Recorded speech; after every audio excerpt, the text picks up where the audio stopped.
Fernando Carrión, él es experto en seguridad, docente de la Flaxo y máster en desarrollo urbano regional.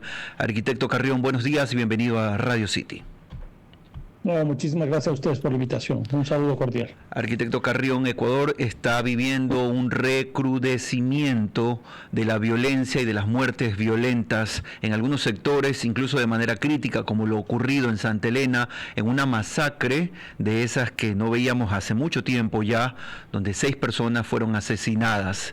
¿Qué está pasando en términos generales en el país una vez que la declaratoria de conflicto interno armado ha sido dada ya hace un par de meses y que las políticas han empezado quizás a bajar de tono?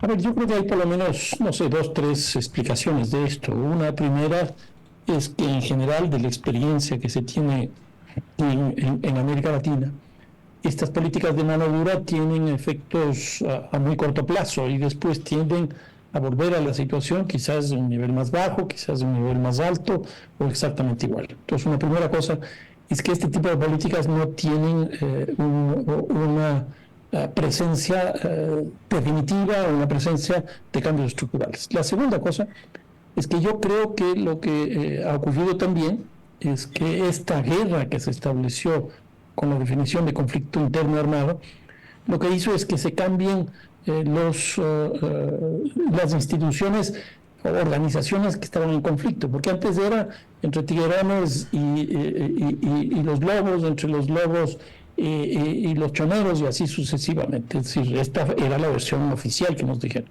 Pero en el momento en que el Estado decide entrar con fuerza, se establece una polarización de estas 22 organizaciones criminales frente al Estado. Y entonces, aquí, ¿qué es lo que yo veo? Hay un repliegue por parte de las organizaciones criminales porque no les conviene, bajo ningún punto de vista, una confrontación directa. Y ese repliegue tiene un plazo mínimo, porque no hay que olvidarse que detrás de estas organizaciones hay no menos de 50.000 personas. Entonces, ¿cómo sostener esas 50.000 personas sin una actividad criminal? Es muy difícil. Entonces, eso ha conducido a que en algunos casos se dejen de cometer unos tipos de delitos y se vayan hacia otros tipos de delitos que son básicamente económicos, como es el caso del secuestro y como es el caso de la extorsión. Y finalmente yo diría que la capacidad que tiene el Estado es limitada. El número de efectivos de las Fuerzas Armadas son 44.000. Con eso no se puede tener un control absoluto del territorio, sino que generalmente lo que ocurre es que se establecen políticas focalizadas y eso hace que por el efecto globo o el efecto cucaracha se desplacen a otros lugares, que yo creo que ese es el caso de lo que acaba de ocurrir este fin de semana en Santa Elena, porque la intervención principal estaba centralizada en Guayaquil, y ni siquiera en Guayaquil, sino en ciertos barrios. Entonces eso hizo que se desplazase a otros lugares. Se desplazó a Santa Elena. Ahí se produjo esta masacre espantosa de 6 personas, pero no solo eso, sino que hubo también este fin de semana 4 sicariatos. Entonces yo creo que por ahí va de alguna manera una explicación hipotética de lo que está pasando. Arquitecto Carrión, lo vimos en Santa Elena, lo vimos en Manabí con casos puntuales que tienen que ver con la política, incluso es también el hecho de que ha bajado la operatividad de las fuerzas uniformadas en el país, es decir, la crisis económica de alguna manera también golpea al Ministerio de Defensa, al Ministerio de Gobierno y a las instituciones que están en su control, y de alguna manera el control, los patrullajes en las calles también se reducen. ¿En esa línea usted también lo ve? Quizás no, porque aquí tiene cooperación internacional y ahí los recursos de alguna manera son casi, podríamos decir, ilimitados. Lo que ocurre es que no tiene capacidad de control de todo el territorio. Yo creo que ese es el problema principal. Lo que decía hace un momento, 44.000 efectivos. Es una cantidad muy pequeña. Claro que a eso hay que añadirle la policía. La policía son 60.000, pero sumando los dos son 100.000. Son 100.000. El territorio ecuatoriano es muy grande. Lo que acabamos de ver, por ejemplo, este fin de semana también en Sucumbíos, ya no es en la capital de la provincia, ya no es en Nueva Loja, sino que es en los cantones más bien próximos. Y ahí matan a un militar y hieren a 3 más. Lo mismo ocurrió, por ejemplo, con un laboratorio de cocaína en la frontera. que ahí hubo disparos a un helicóptero que lo golpearon al helicóptero. Por suerte no hubo bajas.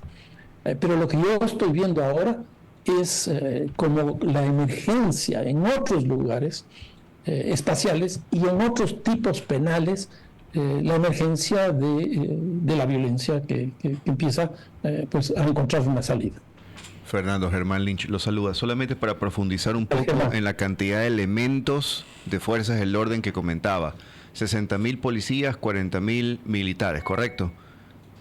44.000 militares, 58.000 policías. Ya, estamos hablando de 100.000 fuerzas del orden. Pero estamos hablando que son 100.000 fuerzas del orden a nivel nacional. En estado de excepción. Y olvídate del estado de excepción, no. Lo que quiero profundizar mucho más, porque como técnico nos gustaría que él amplíe esta información. Son 100.000 dividido para 3, porque son 3 turnos. No es que tenemos 100.000 elementos de la fuerza del orden ahorita en la calle. Entonces estamos hablando que cuando se acaba el estado de excepción, y va una de las preguntas que queremos hacerle, don Fernando, es, después del estado de excepción, ¿qué? Si las Fuerzas Armadas regresan a sus cuarteles, son 60.000 elementos que vamos a perder, regresamos a tener solamente 40 y pico mil policías, y eso tiene que dividirse para 3. O sea, estamos hablando que son menos de 20.000 elementos de policía en las calles a nivel nacional. Para 17 millones de ciudadanos. Entonces, 16, perdón. ¿Cuáles serían las soluciones, mi querido Fernando? No, ese cálculo que usted está haciendo es perfecto. Pero habría que añadir otros problemas adicionales.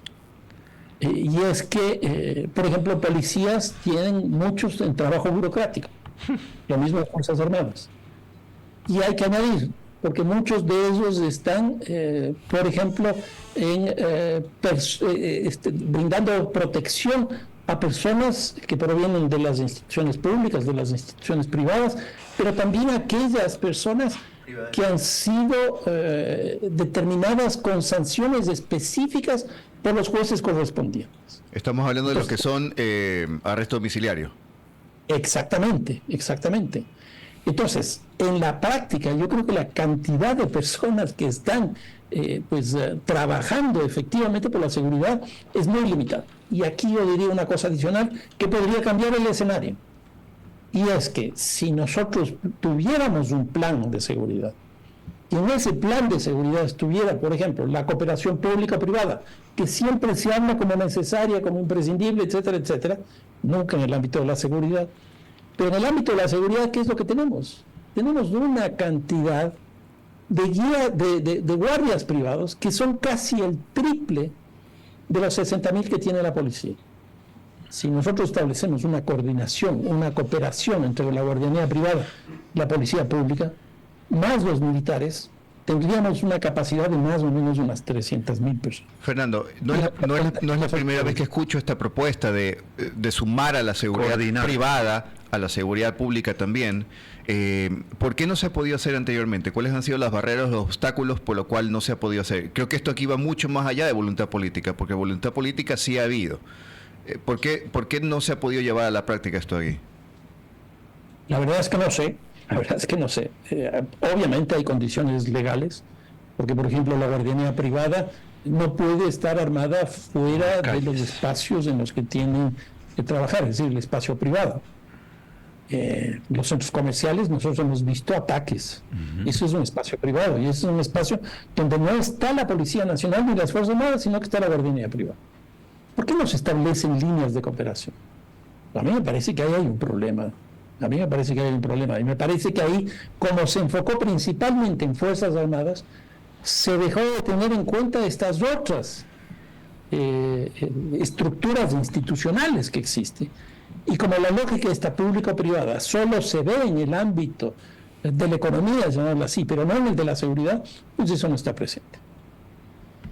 Es un problema lo que estamos viviendo. Sí, falta de elementos, falta de seguridad, se acaba el estado de excepción. ¿Y qué va a pasar, Fernando? Guillermo Hidalgo lo saluda, buenos días. ¿Qué tal, Guillermo? Yo creo que esa es la pregunta. Y sobre todo lo que más me hace pensar es qué va a pasar con las cárceles. A mí me parece que lo que ha hecho las Fuerzas Armadas en estos 2 meses y medio, porque ya van a ser 3 ahora, el 8 de abril, que se acaba el estado de excepción, ha sido muy interesante, porque hizo 2 cosas que a mí me parece que han sido claves. Uno, rompió la relación del adentro con el afuera.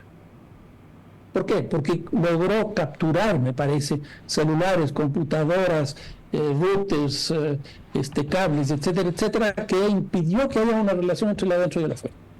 Y una segunda cosa que es muy importante es que las Fuerzas Armadas lograron también romper en el interior ese mercado interno que había, donde todo se compraba y todo se vendía. Y entonces hoy día las personas privadas de la libertad reciben su comida, entre comillas, gratuita, porque el Estado los provee, y lo mismo los elementos mínimos para sobrevivir dentro del sistema carcelario. Entonces, esas dos cosas que hasta ahora han funcionado, lo que va a ocurrir el 8 de abril, en realidad desde el 9, que las Fuerzas Armadas irá al SNAI, le entregará las llaves de las 36 cárceles, y le entregará a una institución corrupta, a una institución absolutamente permeada por el delito, a una institución que las propias Fuerzas Armadas encontraron armas, encontraron drogas en sus instituciones. Y entonces la pregunta ahí clave es, ¿y qué va a pasar cuando esto se haga cargo el SNAI? Y a mí me parece que ahí lo que debió haber pasado en estos 60 días, en realidad 3 meses que se concluye el 8 de abril, es que se debió, a mi manera de ver, cerrado el SNAI y creado una nueva institución. El SNAI no garantiza absolutamente nada y no ha garantizado en estos casi 7 años de existencia. Arquitecto, un poco para cerrar la conversación, le habla Priscila Jacome. En este sentido, la ministra el día de hoy acaba de puntualizar que esperan los resultados de la consulta popular para efectivamente tomar cartas en el asunto. ¿Esto es tan así? ¿La consulta va a darle las herramientas suficientes para enfrentar lo que estamos viviendo? O sea, yo lo que creo es que el 22 de abril, que se termine la consulta, habrá que preguntarle a la ministra qué cambió. Porque si es que es tan determinante las 11 preguntas para que regrese la seguridad al país, pues al otro día tendremos que ver los resultados. Y me parece que eso, en términos de estrategia, para que la gente apoye la consulta, no es la más correcta, porque no depende lo uno de lo otro. Y simplemente se está pensando en términos temporales antes de la consulta. Pero el rato que venga la consulta y se apruebe eso, pues ya no van a tener ningún otro argumento, porque los argumentos que ha utilizado la ministra ya están resueltos y la seguridad ya estará en el Ecuador.